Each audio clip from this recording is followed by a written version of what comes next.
Hello and welcome back to Will's World, where we don't just have one obsession, we have 100. Today's obsession is going to be talking about a little bit of thoughts about England's performances over the weekend. So I know I've kind of skipped today from when it perhaps would have come out, but I wanted to make sure that my thoughts were not just reactionary kind of thing, because I think it's important to have took some time and try not to commit to anything before I was sure about what I wanted to say. So overall, obviously, 2 victories, in the end, scorelines suggest easy victories, and they were, but, there was obviously teething problems. There's bound to be, and I completely understand that from where Tuchel, however you want to pronounce it, is coming from. I just have a lot of sympathy considering how little time he's going to actually have to spend with these players. And I guess the more pressing concern at the moment is how few games, if any, we've got where we're going to be really tested. I think Serbia is one of them, obviously. But having said that, this has happened before when we've got to tournaments and we have beaten a few sides that are of the top tier. But I guess the issue is now trying out these new systems, these new ideas against bigger teams, which are not going to have that opportunity until we get to the World Cup. Overall, I was quite happy with it. I mean, you can't not be happy with the 2 victories. It was good that we could break down these sort of teams, although obviously it did take a while in both matches for it to be kind of secure as such. And a couple of players over the 2 legs, I think, really stood out. I think Rodgers did a really good job on Monday. I think, I was really surprised at actually how much he offered going forward, and I think, let's face it, it's going to be hard for him to get in the team all the time when people come back, especially like Cole Palmer and stuff like that. But I was really impressed with, I don't know, just the way he kind of was a bit fearless and was brave more than anything. I think brave is key, and I think that is a key word under Thomas Tuchel's regime. Is he wants bravery, he wants players to make those passes, take those shots, take those chances, and perhaps be more on the front foot than in the Southgate era. So yeah, he stood out to me. And then also, Dan Burn, he was all right. I think had a great game in his cap. There was a few instances where, perhaps it could have gone wrong, but ultimately, he's a great player. I think he managed to solve those, and obviously with help from his teammates as well, which is always key because you're going to have mistakes made by every single player.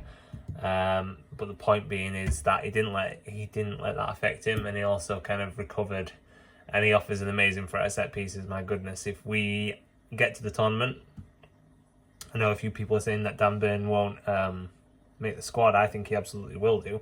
I could be proven wrong here, but what better weapon to have? So say we're playing a team and we're 1-0 down, or we're drawing and we need to win, we'll get some corners, send him into Dan Burn, and we could get a goal. He's probably not in the play from the start, but he's a very, very good sub to have, to bring on in those areas. And we've got players like Rice who can, hit a great corner. So why are we not going to be taking advantage of that? So I think absolutely he'll go. Some of the more disappointing performances, I think, it's not very... Everyone kind of picked up on this, I guess, is Rashford and Foden. Surprised Rashford got a game from the start in both games. I think he did all right in the first game, but then probably would have thought someone would have come back in for him, as what happened with Foden, really. I don't know, they're a bit of a conundrum, these two. Would you want them in the squad with their experience? Possibly. But it's a long way away, obviously, and a lot can happen. Foden has always struck me as a bit of an in and out of form player, and the same for Rashford. So maybe they're just not going through the greatest form periods at the moment. And also, you've got the issues surrounding, Rashford not wanting to be at Man United or vice versa, and Foden is always in that battle at Man City where there's 2-3 other good players that can take his place at any point. So maybe they just need a little bit more time to adjust to Thomas Tuchel's kind of way of going forward. Harry Kane, what can you say? Kane scores goals. He's definitely going to be going, and he'll be the main man. No doubt about it. Thomas Tuchel has said basically the same kind of thing. Bellingham, great. Again, you know, he's really the talisman of the team. But I do think we need to kind of find a way for him to get more space. I think he needs more space, really. Like, I found a few times in the match getting crowded, you know, and I think he needs more space to work in. He can play amazing balls, and obviously got a lot of skill. So I think maybe we need to find a way of just.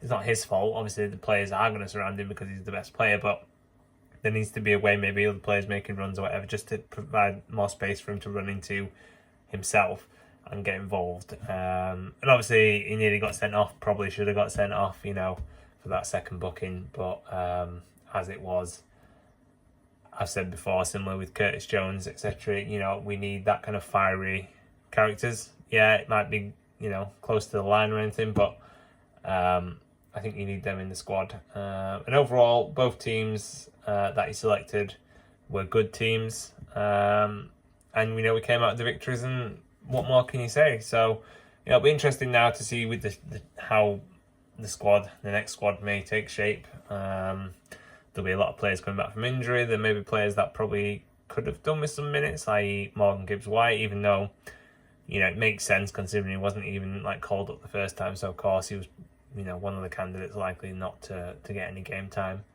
But yeah, so, you know, positive has to be positive. We're in a little bit of a weird situation right now where we've seen glimpses of what we want to be and where we want to go, but ultimately it's going to be hard to shake that. How long was Southgate in charge? A long time. Shake that kind of regime open. And I think we've all got our eyes open to what is happening essentially, which is, you know, we're doing this, we have a World Cup or we don't, and then we go from there, really. So yeah, positives overall. Yeah, let's just see what happens. Anyway, guys, thank you so much for watching, as always. Please take care, and peace, love, and prayers. Bye.